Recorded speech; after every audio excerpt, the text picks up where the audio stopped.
Good afternoon, and thanks for joining us this afternoon. I'm Deputy Chief Darren Durko, and I am in charge of our Community Policing Bureau, which is basically patrol. And as outlined in the media releases this week, EPS patrol officers have responded to multiple violent events over the past several days, including weapons complaints, aggravated assaults, carjackings, suspicious death, and another tragic random homicide, and this time at a public transit station. While some of these incidents involve individuals known to one another, some do not. And it is these random acts of violence that are the most concerning for the police officers. And I'm saddened to be here today to report that a citizen's life was taken by someone with a lengthy criminal history and out on bail. I'm disappointed and concerned to report that a senior who regularly spends time in the downtown core taking photographs as a hobby was traumatized and injured. This type of random violence continues to be a common call for our officers, and it simply shouldn't happen. Citizens should feel safe taking transit or enjoying the time in the downtown core. We know how deeply incidents like these can impact our communities. While I cannot speak in great detail to the individual circumstances of each incident, I want to assure citizens that we continue to actively investigate these occurrences and remain committed to keeping our communities and cities safe.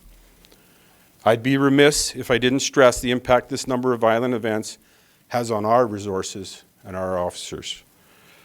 When several violent events occur in a short period of time, our resources are often become stretched, and maintaining adequate service levels and response times is very difficult.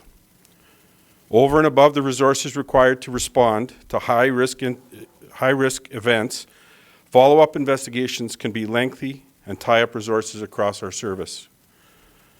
For example, an investigation into a series of random carjackings back in May resulted in charging one suspect involved, had to get reports from 100 officers and took nearly 6 weeks to conclude. This accused person was on a 3-day crime spree involving 26 different complainants, which are victims. To ensure justice, officers are thorough and diligent, and it takes a considerable amount of time and resources. But I can assure Edmontonians that their police service is working hard to hold these violent offenders accountable. I know many of you have questions about Sunday's tragic death, and before I invite Detective Jared Buehler from our Homicide section to speak to the investigation, I'd like to express my deepest condolences to the families and friends of the victims. Thanks. Good afternoon. As the deputy mentioned, my name is Detective Jared Buehler. I'm with our Homicide section. I'm the primary investigator of the homicide of Rukanisha Hunda Batwari, or Hunda, as he was known to his family and friends. On Sunday, July 9th, 2023, just before 10 p.m., Edmonton Police Service Northeast Patrol members responded to a weapons complaint outside the Belvedere Transit Center. On arrival, members located Hunda, age 55, deceased of an apparent stab injury. He was pronounced dead on scene. This morning, an autopsy confirmed the cause of death to be a stab wound to the chest. The manner of death is homicide. The investigation of Hunda's murder progressed rapidly. With the assistance of our partners with the Edmonton Transit Security, a person of interest was established early in the investigation, and through video surveillance, this individual's identity and involvement in the offense was confirmed. An arrest warrant was issued on July 10th, and Jamal Joshua Malik Wheeler, age 27, was located and arrested without incident. Wheeler is now charged with second-degree murder and 3 counts of breaching the conditions of a release order. For failing to abide by conditions of a 24/7 house arrest, possession of a weapon, and conditions not to attend any LRT station. While the investigation is continuing, we have confirmed that on the evening of July 9th, Hunda traveled from his home in northeast Edmonton and boarded the LRT at Clareview Transit Center. He continued to Belvedere Transit Center, where he met and socialized with a friend, as he has done on many previous occasions. While outside the transit station, A series of interactions occurred with persons outside the transit center, which culminated in Hunda's being stabbed. I want to stress that Hunda was not the primary actor in these events, and we do not believe that he knew his assailant or persons associated to the assailant. Just prior to coming today, I had the opportunity to meet with Hunda's family and members of the Congolese community. With their permission, I can tell you the following. Hunda was 55 years old. He was a husband and a father to 7 children, ages 14 to 27. 9 years ago, Hunda and his family immigrated to Canada from the Congo in order to flee the conflict and violence that has affected that country. Hunda's wife has shared that her family could have never imagined they would be affected by violence such as this in Canada. While well supported by the Congolese community, they are struggling to imagine life without their father, husband, brother, and son. I'll take any questions. Sure. Hi, it's Lisa Johnson from the Edmonton Journal. I'm just wondering if you can expand on what you were saying earlier. I mean, we've seen this series of violent events and you talked about it straining resources, but do you have any idea what is sparking this, or is there any, cause to point to here? Well, there's going to be several causes, right? Like, I mean, the amount of drugs and the type of drugs that we're seeing on the street are obviously having an effect. The social disorder that we continue to see, the weapons that people in the inner city and these communities are carrying, more knives, guns. A lot of times they'll say for their own protection, but unfortunately what happens is when things happen and weapons are involved, people get hurt. And unfortunately, in this case, it was an innocent person. I'm wondering, in this case, is there any indication that the man who was charged has any connection with gang activity or anything like that? Organized crime? Yeah, I can't answer that. I'm not sure if we've even gotten there yet. Jared, do you have any idea? I'll touch on it. I mentioned he was not abiding by a condition of a 24/7 house arrest. What we know is that at the time this occurred, he was living rough, as is said, on the street, staying in a tent not far from Belvedere Transit Center. I can't speak to his own affiliations, but we know that at least one person that was involved peripherally in what was going on does profess some affiliation to a street gang. So what I can tell you, not speaking specifically to this occurrence, but what's going on in the encampments, the deputy mentioned it, drugs are a major factor in why people are living rough. And the presence of street gangs is in the encampments is pervasive, and they're supplying those drugs. That's the industry they're involved in. So it's not as simple a problem as homelessness, from my perspective at least, from the crimes that we're investigating. The involvement of local street gangs in those encampments, as I said, is pervasive and not very distant from anything that's occurring there. I hope that sheds some light on that. Thanks, Jared. Sarah Reed, Global News. You mentioned that one of this individual's conditions was to not attend an LRT station. Are you able to speak to, I guess, I'm assuming an incident that occurred that would have put that condition in effect if he was involved in previous LRT violent situations? Yeah, I can't speak to the exact dates, but I am aware that those were incidents that occurred several years ago, and there was more than one. There were several violent incidents that gave rise to that condition. So it's been in effect for several years now.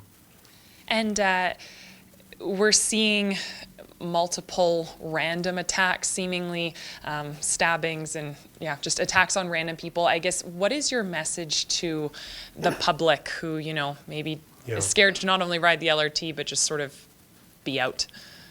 Yeah, random's a difficult word, and I've seen it in multiple media reports, random.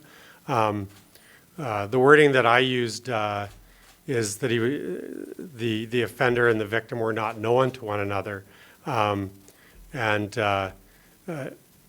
There was an interaction prior to this, and interaction's a fairly ambiguous word too, but when any of us are out and about in our daily lives, riding transit, you can't help but be involved in interactions with people. I know that, having lived in downtown for the past 30 years, that I am frustrated by what I see on the streets and the disorder that exists in Edmonton right now. And you're constantly confronted with it, as would have been Hunda. And we're still investigating exactly what the nature of those interactions were, but simply by viewing the video, we don't have the benefit of sound. Things look pretty benign until they're not. This was a sudden, violent attack and shocking. So the advice I give is the same that I give to my boys who are young adults, is that don't become involved in any interaction with anyone that gives you any sense of uncertainty, because you can literally end up with a knife in your chest. And I know they've looked at me with raised eyebrows, but that is the simple truth. You have to be extremely cautious on our transit system and on our streets downtown right now, because there are many people who are in difficult situations themselves, who are very angry for a variety of reasons, suffering from mental health conditions, down to straight up gang members. So you just have to be cautious in all of those daily interactions, because it doesn't take much. Hunda did virtually nothing he did nothing to bring this on. It's a senseless tragedy. And like I said, I'm as frustrated as the next person with what's going on. Just have a couple questions for Deputy Chief. In terms of kind of the rash of incidents you were talking about earlier, obviously, like, violent crime is nothing new in Edmonton. So why the release with bringing everyone here to kind of highlight these incidents specifically? And then my second question to that would be, would there be a downside of publicizing several violent incidents downtown? And obviously when some people are quite afraid to already come downtown. Yeah, and it's not, I'll answer the first one. I mean, there's several reasons. One is even just the drain on our resources. Our members are feeling it. They're seeing it and living it every day. This is an extreme case and very tragic that somebody lost their lives, but there's acts of violence every day that changes people's lives when they're a victim of crime. And it's just getting to that point now where we're starting to see, our members are coming to work and they're 60, 70 calls deep into having, people are expecting police to show up in a relatively quick manner, and it's taken a day or two to get there. And then we're seeing these violent acts that are just a restraint on the resources. People's lives are changed forever. And it's just, I guess it's the reality that we're living in right now, and we can't accept it. And I'm hoping that these messages that Jared is sharing, that the families can share, that people are feeling every day, that it's going to have an impact where it's going to start maybe making people stand up and say, you know what, it's not just one thing that is going to change that could solve this problem. It's going to take several. It's going to take health. It's going to take our justice system. It's going to take policing. It's going to take the city, province, federal government. We need to stand up and start working together and making some significant changes. Just one follow-up question to that. You mentioned the city in there. I just have something the mayor said this morning when he was asked about the violent spree.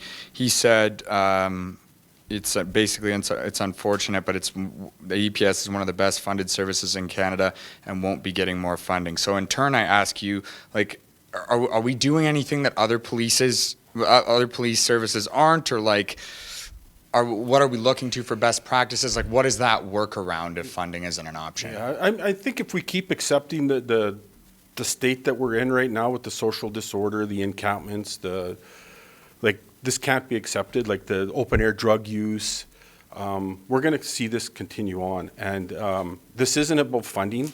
Honestly, if somebody was to say, like, here's a bunch of money, EPS, by the time we hire and get those resources on the street and make an impact, we're talking a couple years, maybe more.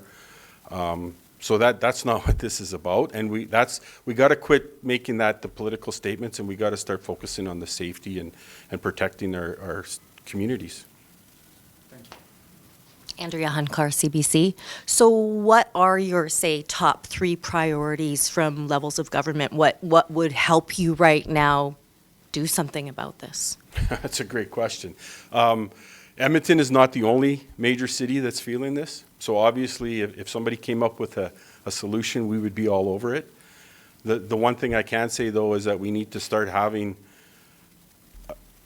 a unified approach to some of this. It's not all going to work. Again, there's not one thing that's going to solve this problem, but we need to get control of it.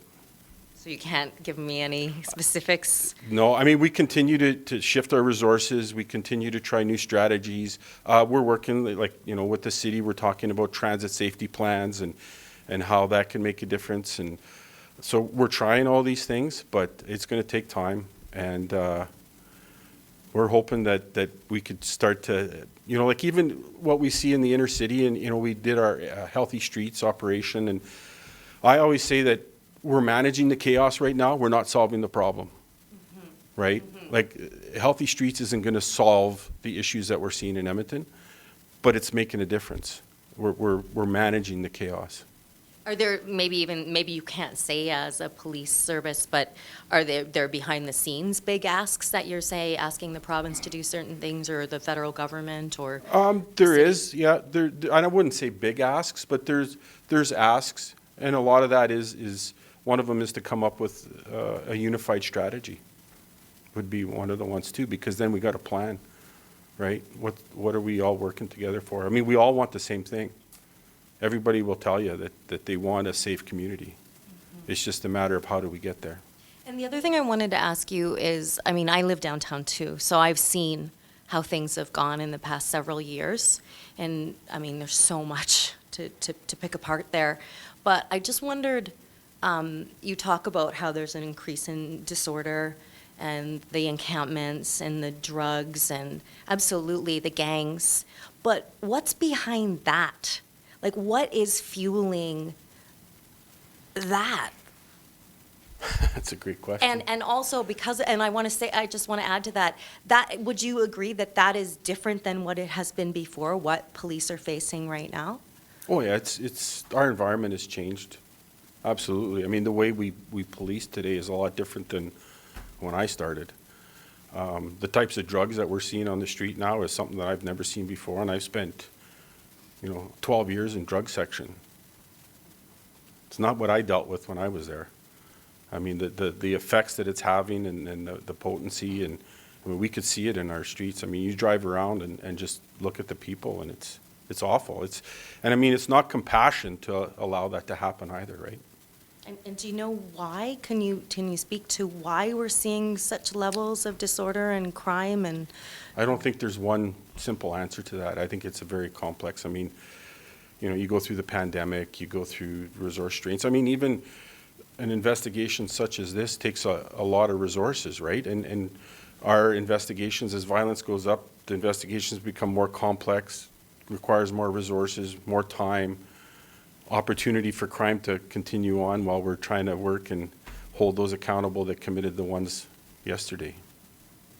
And just last question would be, so in that ask of coming up with a strategy where everybody's involved, is there any movement there? Have you had any yeses? Yeah, there's continue. I mean, I wouldn't want to say that there's a complete breakdown, not at all. I mean, we continue to work with the city and our partners there and the province, and I think it would be nice if we can all get on the same page. But that's not easy as well, because it's such a complex issue, right? And we all play a part in it, and I think we need to figure out what our part is and look after that. And that includes like health, social services, all emergency services. Okay. So bottom line for your goal today then of having this media availability? And then I will stop. That, you know what, that's a great question. I mean, I think part of it is that we're seeing an increase. I know media knows it. We talk about it all the time. We don't want it to just be another media story. I know it's taken a toll on the police service to see these communities. I mean, our main objective is to keep our communities safe, and it's getting harder and harder to do that. Ask just one quick question, not probably pertaining to today's story, but just because it was kind of piqued my interest. You probably don't have exact numbers, but do you know a vague percentage of maybe how many people police are picking up off the street that would be on bail, that would be under conditions that... CITO, Ron Anderson. There, we used them. So I'll give you a little bit of a large over perspective. So we have looked at from the policing data on our side about reoffenses. So after somebody's been charged and convicted, and then we look again 2 years later to see what else has happened. When we have violent offenders, 2/3 of them, if once released, whether it's bail, remand, completed a sentence, do reoffend within a 2-year period.